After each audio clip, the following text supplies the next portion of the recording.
how to install the Air Purification Upgrade Kit on a Gen 2.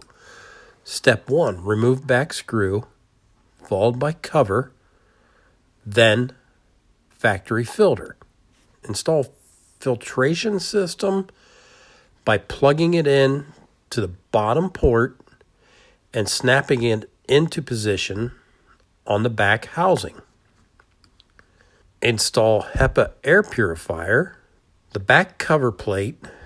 Install the provided Phillips screw to secure the back cover plate.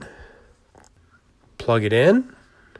Enjoy clean air and warm heat. If you have further questions or need assistance, please feel free to reach out to us. We're here to help.